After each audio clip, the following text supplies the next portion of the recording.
Hello again, Dick Foth, with Foth and Friends Stories from the Road.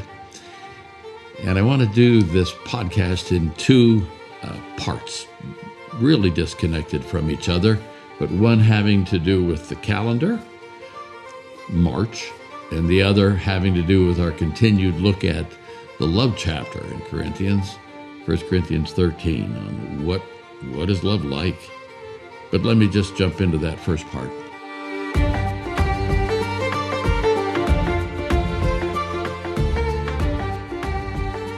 The wind's blowing pretty steadily out here outside my office as I'm recording this day.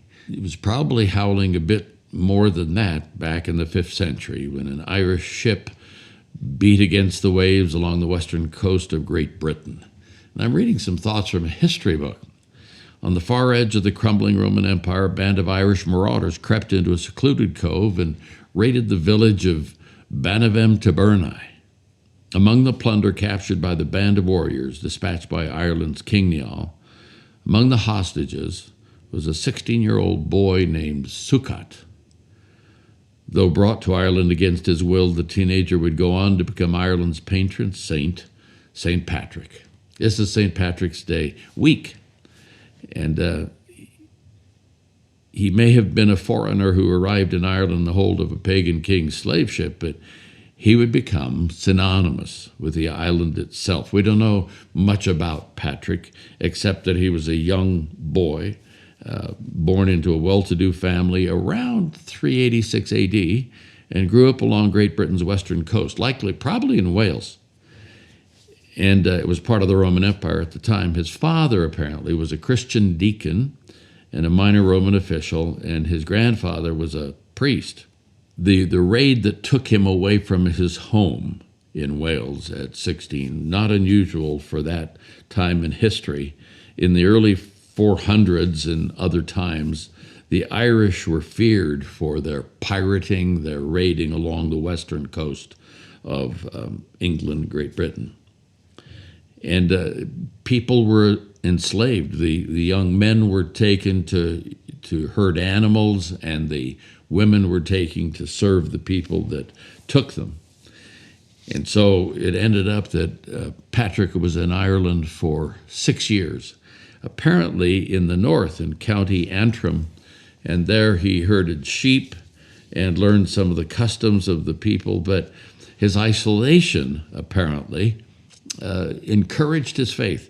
His only companions, I guess, were the flock of sheep. And this faith that he had, his faith came alive in this time.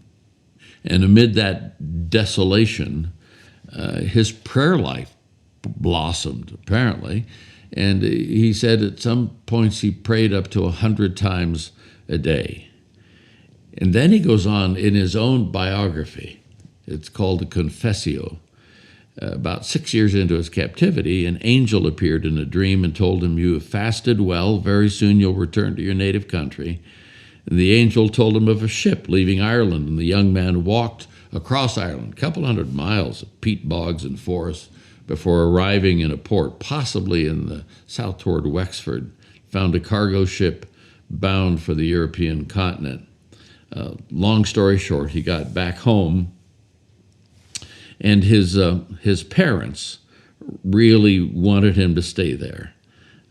His parents begged him to never leave them again, but the religious visions returned because he had had these dreams and visions, apparently, while he was in Ireland.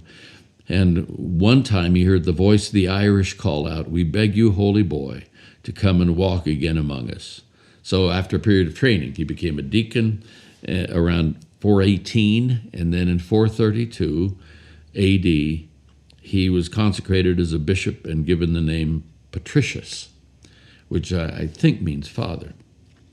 And so many formerly enslaved people, of course, would never go back to the place where they were, but he asked for an assignment as a missionary to Ireland. And when he returned to the pagan island, he tended to a different type of flock, as you can appreciate. His knowledge of Ireland and its language and customs facilitated his work in converting and baptizing Druid priests, chieftains, and aristocrats, apparently by the thousands. Before he died, on March 17th, 461 AD. You know, it's interesting because when we think about St. Patrick's Day, or some people say St. Paddy's Day, here's a person who came to be revered as the patron saint of Ireland, although he's not officially a saint within the Roman Catholic system. But the official feast day in the Catholic Church of St. Patrick in Ireland is March 17, and that's why it's always celebrated on that day. If you live in Ireland, you get up and you go to church, apparently, and then you have a celebration later. Apart from that, it's celebrated by partying here in the United States. And this started way back in George Washington's troop, who were Irish at the time, marched up Broadway on the 17th of March, and ever since that time in the 1700s, they've been celebrating St. Patrick's Day here in this country. So especially if you're in New York, Boston, Chicago, Savannah, even in Denver, what they have in common is parties. So in Ireland, you have church first, then a party. But it's amazing to hear the story of a young boy who could have essentially seen his life as a tragedy, framed in that way.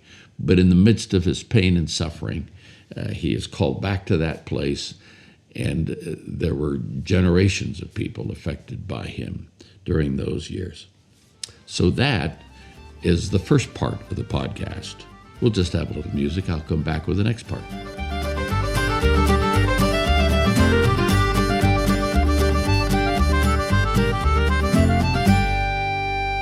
So we're looking at love, and the definition of love found in the first letter to the church in Greece, in Corinth, by the Apostle Paul. And this is how he started it. He said, love is patient, love is kind. And then we get to the third phrase, and he tells us what love isn't. Love is not jealous. I have a friend, Steve Moore, who for many years has been a speechwriter in Washington, D.C., written for senators, been involved in the political community in lots of different ways. And he has great insights into a lot of things biblical. And he writes this: Jesus made it so clear that love is what makes a human a person in God's eyes. So God's love is what makes me who I am, and my love for God and neighbor fulfills my God-created purpose. So Paul does us all a tremendous service in 1 Corinthians 13 when he talks about this kind of love. Corinth, as Steve puts it, was the site for the empire-wide public speaking Super Bowl.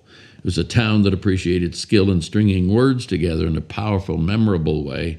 And Paul could have entered with this paragraph, this first paragraph, and won hands down. Love is patient, love is kind, love is not jealous, and on we go. So what love does not do is be jealous or envious. I was thinking about this and thinking, can we describe qualities of folks with color? And of course we do, don't we? Red is angry, or purple with rage, or a coward is yellow, or I'm in a black mood, or a sad person has the blues. There's this English fellow named Shakespeare who's known to have made a connection between the color green and jealousy. In his play Othello, one character, Iago, warns another man, Othello, "Beware, my lord, of jealousy. It is the green-eyed monster which doth mock the meat it feeds on." There are a couple of different ideas around jealousy, or there's actually sort of a trilogy of words. One is covet, covetousness, or to covet somebody else or somebody else's property. Covet means to desire intensely. Jealousy is, I want what you have. Envy is, I don't want you to have what you have. So it's sort of a slicing and dicing of this idea that there's something that somebody else has or in some other place, and I either want that, it could be a person, it could be stuff, it could be position. But jealousy is, I want what you have. Envy, which is, like a sibling, I don't want you to have what you have. Whatever it is, jealousy and envy and covetousness, it's a bad deal. That's not the road we want to go down. Jealousy and envy are these destructive emotions that can destroy any kind of relationship. I mean, when envy or jealousy creeps into a relationship, it creates friction, opens a gate to all kinds of things, distrust, insecurities. Somebody has written it this way: do not be jealous of others or resent persons based on their accomplishments or achievements. God has ordained each of us with special gifts, and we can make our contribution in this world in our own unique way. So here's the upside of it. Here's the way to approach things. Celebrate each other's accomplishments. Do not entertain toxic thoughts that can ruin your emotional and physical health. So when somebody achieves, when somebody has something you don't have, celebrate that. Be grateful for that. This is how a writer of Proverbs says it in Proverbs 14:30. This is a powerful line. A heart at peace gives life to the body, but envy rots the bones. Let me say that one again. A heart at peace gives life to the body, but envy rots the bones. Well, how's that for a thought? So let's be grateful this St. Patrick's Week for who we have and what we have. There's no room for jealousy. Gratitude kicks jealousy or envy or covetousness right in the teeth. Well, that's it for now. Let's celebrate the life that we have and not be envious of somebody else's. I'll catch you later. This is Dick Foth signing off. Bye-bye.